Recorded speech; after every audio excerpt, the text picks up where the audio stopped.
Hi there. Have you ever thought of a life full of happiness, where children are playing, singing, making a lot of noise, a life full of joy, a life with the gifts from God, our children? Today, we are looking at the barren woman in African traditional families. Welcome to the African Mom channel.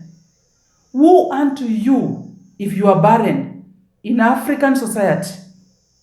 A barren woman is one who was defined as never going to have children. You got into a marriage. 1 year down the line, you have not given that family children. You are labeled as barren. In African community, there was no barrenness linked to men.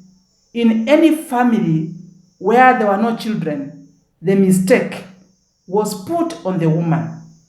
The poor African woman who was barren suffered. Today, we are bringing you the repercussions, the suffering of the barren woman in Africa. The barren woman in Africa was known to be very unworthy, was an unworthy human being in Africa. Barrenness was like a criminal life sentence in Africa, and you suffered.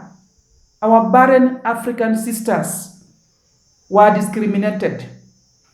Nothing was given to them for free. You had to toil. You had to suffer for being barren, a mistake that was not your own. Even if you adopted children, you are still called barren. A barren woman in Africa was fully isolated.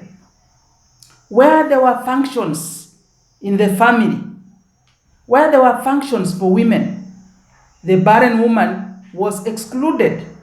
Reason is she did not have any value in that family. The other women left her out. Where there was celebration, the barren woman was left out. Total isolation. You were branded. Where you walked, your name was known as barren.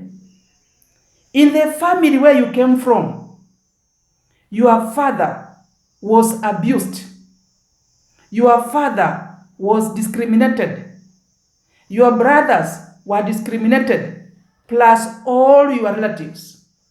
The only mistake was you were barren. You were branded properly.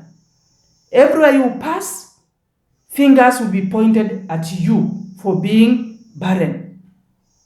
A barren woman in Africa was known as a bad omen. You were a sign of bad luck. Anybody leaving their home, and unfortunately they meet you on their path, they had come across bad luck. Bad luck, because you are a sign of bad luck. The poor African woman who was barren, you are condemned to a miserable life, unworthy in society.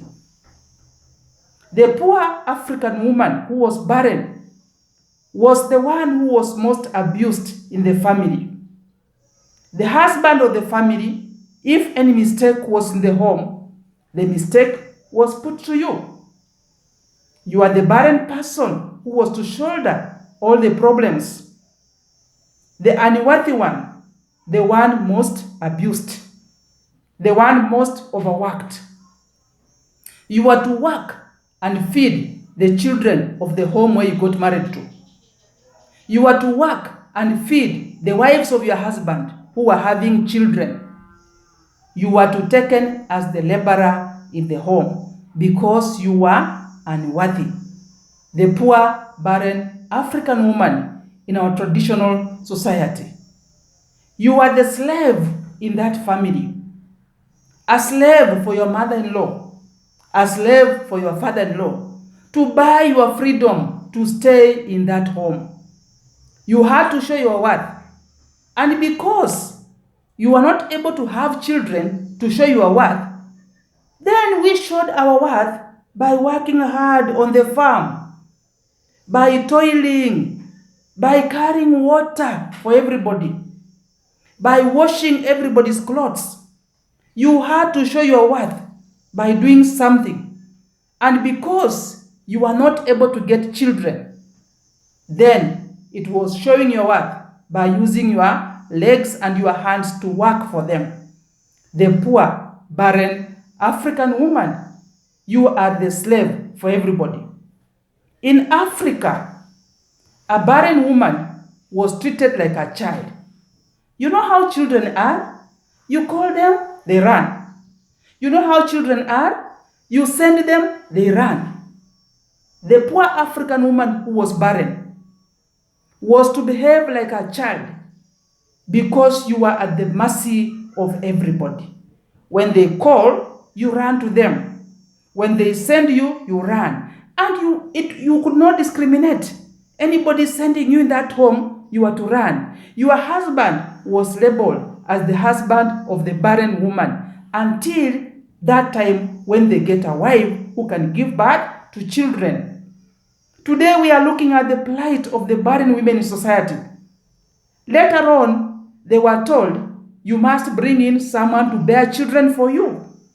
In some African communities, the barren woman was forced to go back to her father to ask for a sister to bring to the husband who can give birth to the children.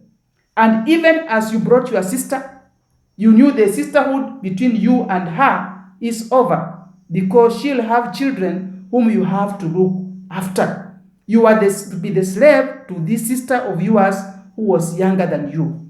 In other African communities, the poor, barren African woman was forced to work, to accumulate some animals, to accumulate some wealth, and the community forced them to marry women into that community. You go out and search for another woman whom you bring to your husband to stay with, to get children. And you, who is barren, you go and pay dowry in that home of the woman that you brought. Poor African woman who was barren. Sometimes they would give up. And when they give up, they go back to their parents. Now, as they go back to their parents, it's even worse. More mistreatment from your own brothers whom you grew up with. More mistreatment from your own sisters whom you grew up with. And when you die, you are buried at the fence. You are not worthy